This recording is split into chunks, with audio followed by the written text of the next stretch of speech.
introduction, quelques mots pour repréciser qui est la ruche Habitat, François, etc. Donc, je pense que ça va défiler un petit peu derrière.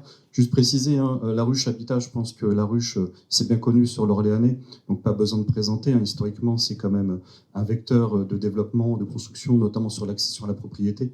Aujourd'hui, la ruche est filiale de François, donc bailleur social présent sur la région centre, 13 000 logements. Et en toile de fond, nous faisons partie du groupe Arcade Vive, qui est donc quatrième bailleur national. Historiquement, c'est le groupe Arcade, créé dans les années 80. Et depuis 2018, le groupe Vive nous a rejoint. Le groupe Vive, ça vous parle peut-être pas beaucoup. C'est en fait le premier mutualiste de France. C'est 40 000 salariés, c'est 10 millions de Français protégés, assurés au sein de ces mutuelles. Et ça regroupe des mutuelles que vous connaissez certainement, Harmonie Mutuelle, la MNT, la MGVN, la MGVL, etc. Et en fait, en 2018, l'objectif, ça a été de se retrouver, et notamment sur un principe, qui est que le logement est un déterminant de santé. Et les valeurs partagées entre les mutuelles et le monde des bailleurs sociaux a été de dire comment on peut mettre en place un logement plus vertueux, plus orienté vers la santé, et qui permette effectivement de développer des synergies à la fois en termes de construction plus vertueuse, mais aussi en termes de développement de services. Tout ça pour dire qu'un certain nombre de projets aujourd'hui sont orientés vers du logement santé et vers un certain nombre d'habitats spécifiques, d'habitats effectivement inclusifs, qui prend en compte cette dimension de la santé en complément de tout ce qu'on peut déjà connaître. Voilà, ça c'était pour la toile de fond très rapidement. En termes d'objectifs, on est aussi dans une dynamique de développement fort. Moi, quand je suis arrivé en 2017, on était aux alentours de 150-180 logements. Là, aujourd'hui, on est plutôt aux alentours entre 300 et 400. Donc, on a quasiment doublé notre production. En tous les cas, on a poussé les fers au feu sur ce sujet-là, sachant que le Loiret a toujours été la terre de développement un peu privilégiée de France-Loire, et qu'on continue effectivement à être un des acteurs privilégiés sur le développement. En tout cas, on a la vocation à l'être. Bon, vous avez quelques chiffres, je ne vais pas être très long sur les chiffres, vous les avez là. Peut-être aussi juste dire un mot sur l'aspect réhabilitation, puisqu'en fait notre patrimoine, 13 000 logements, on a une très grosse majorité de notre patrimoine sur le Cher, donc 11 000 logements sur le Cher, 2 500 sur le Loiret. Et donc nos investissements en termes de réhabilitation, démolition, avec 1400 logements démolis sur le Cher, font qu'on a une priorité effectivement aujourd'hui, une urgence d'intervention sur le patrimoine, sur le Cher, mais on a un gros projet que Laurent Lambaye avait présenté d'ailleurs l'année dernière sur des réhabilitations de menuiseries sur le quartier Dauphine à Orléans, qu'il n'a pas pu faire l'année dernière et qui lancera donc cette année. Donc je le dis pour information, un gros chantier de menuiserie, de changement de menuiserie extérieure, de menuiserie tout simplement, pardon, à faire sur le Loiret. Voilà, et sur Dauphine. Peut-être sans rentrer trop dans les détails, il y a un certain nombre de projets là qui peuvent dérouler derrière moi, qui seront un peu les projets, les appels d'offres que nous allons lancer cette année, parce que c'était un peu l'objectif de vous présenter un peu l'ensemble de nos projets. Vous les avez de toute façon dans le petit livre, donc je ne vais pas être trop long. Je voulais juste peut-être réagir à ce que j'ai entendu depuis ce matin, et moi je voulais revenir sur un point. Je vais essayer de ne pas être redondant.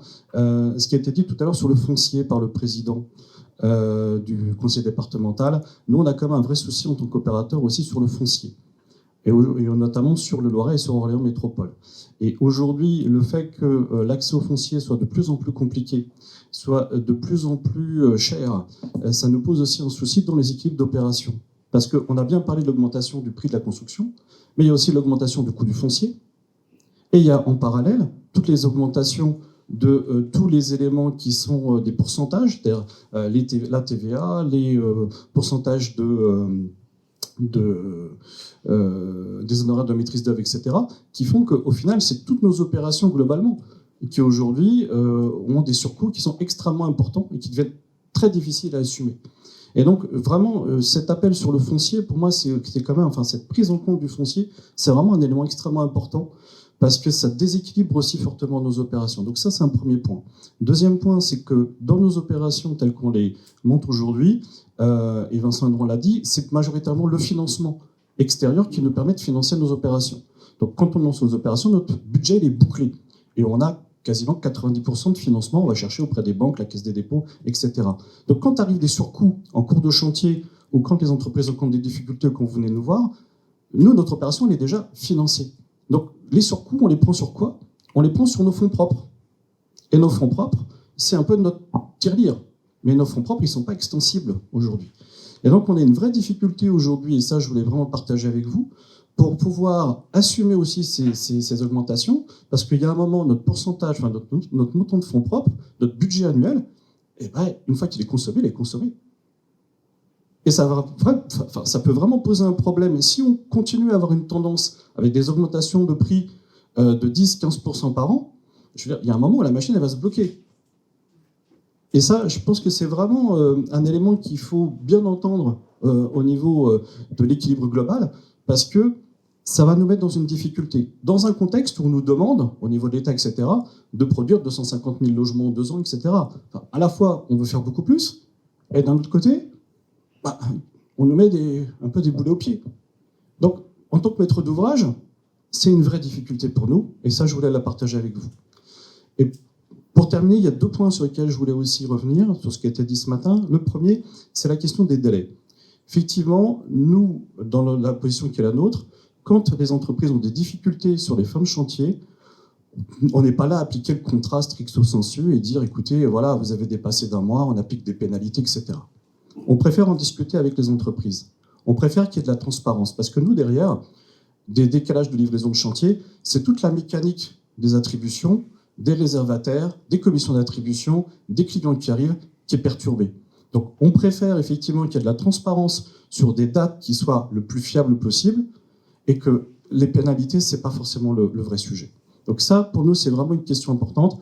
Et puis de tenir ces délais, c'est important dans le contexte des matériaux, puis aussi les cas Covid, les cas contact du Covid, les cas contact du Covid.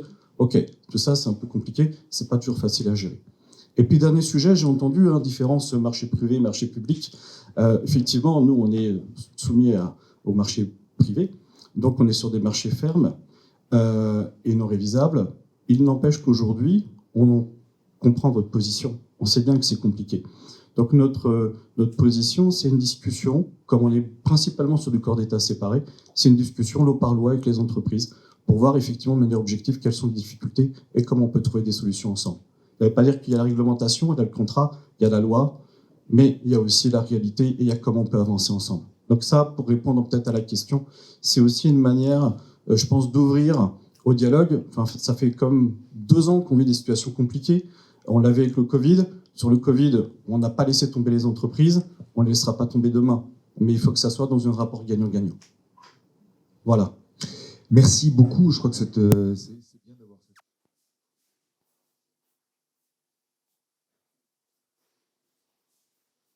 fait. On comprend les problématiques que vous évoquez, on les comprend très bien. Nos entreprises, vous l'avez évoqué tout à l'heure, on ne fait pas que reporter des hausses de matériaux qu'on a, on en assume une grosse partie, et la grosse partie qu'on assume, c'est pareil, c'est sur nos fonds propres. Donc c'est là où nos discussions elles sont importantes, c'est que vos problématiques, on les comprend.